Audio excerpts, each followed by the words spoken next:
Railway ने technician की 9000 post निकाली, लेकिन मेरे भाई ये 9000 पोस्ट में भी रेलवे ने एक धोखा कर दिया, एक चालाकी कर दी बच्चों के साथ। वो क्या है वो भी मैं आपको बताऊंगा इस वीडियो में। साथ साथ अभी मैं बहुत सारे बच्चों के मन में एक सवाल होगा कि सर ये जो टेक्नीशियन की पोस्ट है क्या इसमें पीसीएम वाले एलिजिबल है, अरे इसमें बीएससी और बीटेक वाले एलिजिबल है? ध्यान से सुनिएगा। इसके अलावा क्या आईटीआई वालों के लिए कितनी पोस्ट है? 1100, इसके बाद हमारा 7900, इनमें से कितनी पोस्ट आईटीआई वालों के लिए, कितनी बीएससी, कितनी बीटेक, कितने कह सकते हो इंटर वालों के लिए पोस्ट है? ये सारी की सारी बात मैं आपको बताऊंगा। और रेलवे ने देखिए 9000 वैकेंसी को कितनी चालाकी से, कितनी आसानी से कह सकते हो 7900 वैकेंसी में कन्वर्ट कर दिया। बच्चों मैं आपको एक एक चीज बताऊंगा, साथ साथ में ये बताऊंगा कि अगर आईटीआई पीसीएम के साथ साथ डिप्लोमा और बीटेक एलिजिबल है, तो डिप्लोमा और बीटेक एलिजिबल है तो वो कौन वाली ब्रांच वाले बच्चे होंगे जो डिप्लोमा और बीटेक वाले फॉर्म डाल पाएंगे इस टेक्नीशियन की भर्ती में? ठीक है, तो इस वीडियो को पूरा देखिए।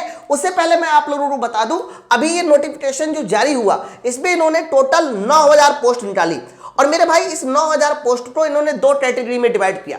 दो कैटेगरी में से पहली टेक्नीशियन ग्रेड 3 जो लेवल 2 की जॉब है, और टेक्नीशियन ग्रेड 1 जो लेवल 5 की जॉब है। मेरे भाई 7900 वैकेंसी, ये जो वैकेंसी है ये टेक्नीशियन ग्रेड 3 की है, जो कि आप कह सकते हो नीचे वाली पोस्ट है।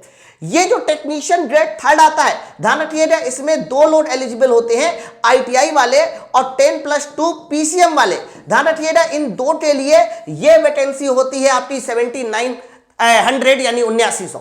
अब अगर ये प्रश्न है कि ग्रेड 3 में ये दोनों आते हैं तो ग्रेड 1 में कौन आता है? मेरे भाई ग्रेड 1 के लिए इस वाली नोटिफिकेशन में तो कहीं पर इन्होंने क्वालिफिकेशन नहीं दिया, लेकिन इसके पहले एक और नोटिफिकेशन इन्होंने पहले जारी किया था दिसंबर में, वो मैं बताऊंगा। दिसंबर वाली नोटिफिकेशन में इन्होंने ये क्लियर कर दिया था कि टेक्नीशियन ग्रेड 1 के लिए डिप्लोमा वाले एलिजिबल होंगे, डिप्लोमा वालों के साथ साथ बच्चों बीटेक वाले भी एलिजिबल होंगे।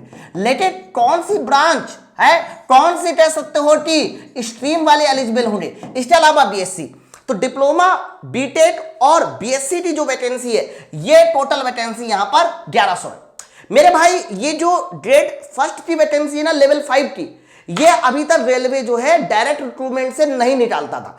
होता क्या था कि ये वैकेंसी जो है प्रमोशन कोटा से भरी जाती थी, एलडीसी से भरी जाती थी। अरे हालांकि इनको 9000 वैकेंसी जो टोटल है, ये 9000 वैकेंसी ये सिर्फ ग्रेड 3 की निकालनी थी। अब इन्होंने ग्रेड 3 की 9000 नहीं निकाली, इन्होंने क्या किया है 7900 वैकेंसी तो ग्रेड 3 कर दिया है, और देखिए ग्रेड 1 में 1100 वैकेंसी उसको देकर टोटल 9000 कर दिया। अरे भाई अगर तुम्हें ग्रेड 1 की 1100 वैकेंसी मेरे भाई निकालनी थी तो पहले तुम ग्रेड 3 की यानी आईटीआई पीसीएम की 9000 यहां पर निकालते और ये वैकेंसी को अलग से 1100 करके जोड़ते। अब मेरी बात समझो, तो 9000 और प्लस 1100 वो जाके कह सकते हो कि 1100 के आसपास वैकेंसी बन जाती, 10000 के आसपास, 10100 के आसपास। लेकिन इन्होंने ऐसा नहीं किया, इन्होंने उसी 9000 में देखिए 7900 को अलग कर दिया, 1100 को अलग कर दिया। तो कहीं ना कहीं आईटीआई वालों की 1100 वो जो वैकेंसी थी, वो वैकेंसी जो है रेलवे वालों ने डिप्लोमा, बीटेक और बीएससी वालों में बांट दी। ये बात एकदम फैक्ट है। अगर देना था इन लोगों को तो अलग से देते यार। अब बहुत सारे बच्चों के मन में ये सवाल आएगा कि चलो ठीक है, ये वैकेंसी में आईटीआई 12 और पीसीएम वाले डालेंगे, मतलब 12वीं पीसीएम वाले डालेंगे। इनके बारे में सबको पता है कि इनका जो सिलेबस होता है, पहले सीबीटी 1 होगा, फिर सीबीटी 2 होगा, ये सबको पता है। लेकिन 1100 वैकेंसी था क्या जिसमें डिप्लोमा, बीटेक और बीएससी वाले डालेंगे? अब देखो बहुत सारे बच्चों के मन में आएगा कि सर आप ऐसे क्यों कह रहे हैं, क्या डिप्लोमा, बीएससी और बीटेक वाले फॉर्म ना डालें? अरे मेरे भाई फॉर्म डालें, मैं बिल्कुल ऐसा नहीं कह रहा, लेकिन रेलवे ने चालाकी की है। रेलवे को पता क्या करना चाहिए, यहां 9000 निकालनी चाहिए मेरे भाई, और 9000 के साथ यहां 1100 और निकालनी चाहिए। तो जो टोटल नंबर ऑफ वैकेंसी होती है वो 9000 प्लस 1100 होती। आप मेरी बात समझो, ये काम अच्छा किया, लेकिन ये काम इसलिए बुरा है क्योंकि आपने 9000 में ही 1100 कम कर दिया। अच्छा, अब सवाल ये है कि डिप्लोमा, बीटेक और बीएससी के लिए क्या स्ट्रीम है, क्या उनकी स्ट्रीम है? तो इसके लिए देखिए इन्होंने पहले ही दिसंबर में ये नोटिफिकेशन निकाल दिया था। ये नोटिफिकेशन 20/12/2023 की है ना बच्चों? आप लोग साफ साफ देख पा रहे होंगे, यहां पर देखिए, ये देखिए, ये लिखा हुआ है signal maintainer grade 1 in level 5 लिखा है ना। और बच्चों इसके लिए आप गौर से देखिए तो यहां पर इन्होंने साफ साफ इसका पूरा पूरा एजुकेशनल क्वालिफिकेशन को डिफाइन किया है। Pass in BSc physics, electronic, computer science, information technology and instrument. मतलब अगर आप जो है बीएससी किए हुए हैं कैसे, physics, electronic, computer science, information, IT technology से, है ना, और इंस्ट्रूमेंट से, तो आप जो है इस लेवल की, लेवल 5 की यानी ग्रेड 1 की पोस्ट को डाल सकते हो, फॉर्म डाल सकते हो। अच्छा, इसके अलावा और देखिए इन्होंने इधर और अच्छे से डिफाइन किया, मैं थोड़ा और आगे लेके चलता हूं, है ना।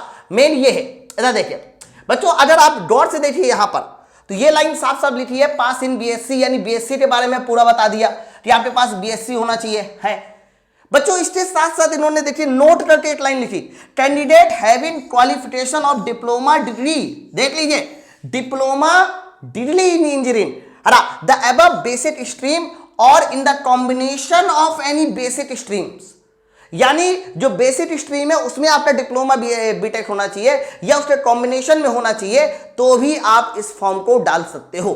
ठीक है, तो आई थिंक आप लोगों का जो डाउट था, बहुत सारे बच्चों का मेरे पास कमेंट आया था कि सर प्लीज इसको क्लियर कर दीजिए क्या है ये, तो वो मैंने आप लोगों को पूरी तरह से क्लियर कर दिया है। फिलहाल रेलवे ने एक छोटी चालाकी की, इनको नंबर ऑफ वैकेंसी 9000 प्लस 1100 निकालनी चाहिए थी, लेकिन उन्होंने क्या किया, 9000 को दो टुकड़ों में डिवाइड कर दिया, 7900 अलग कर दिया, 1100 अलग कर दिया, तो आईटीआई वालों की जो 1100 वैकेंसी थी वो कहीं ना कहीं उठाकर जो है डिप्लोमा, बीएससी और बीटेक वालों को दे दी। इसमें उनकी कोई गलती नहीं है, गलती यहां पर रेलवे डिपार्टमेंट वालों की है, जबकि ये चीज नहीं करनी चाहिए थी। फिलहाल इसकी जो नोटिफिकेशन है वो निकल चुकी है, 8 मार्च के आसपास, सॉरी 9 मार्च के आसपास जो है इसका फॉर्म पढ़ना शुरू हो जाएगा और 9 मार्च को ही इसकी फाइनल नोटिफिकेशन आ जाएगी, उसी में ही आपको एग्जाम के बारे में सब कुछ क्लियर हो जाएगा।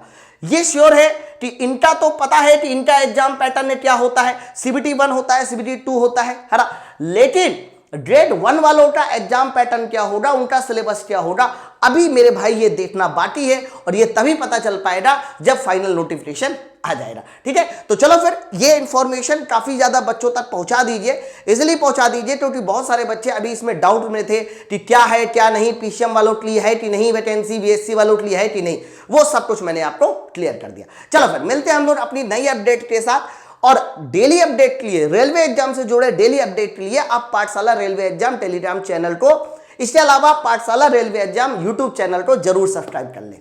Thank you very much.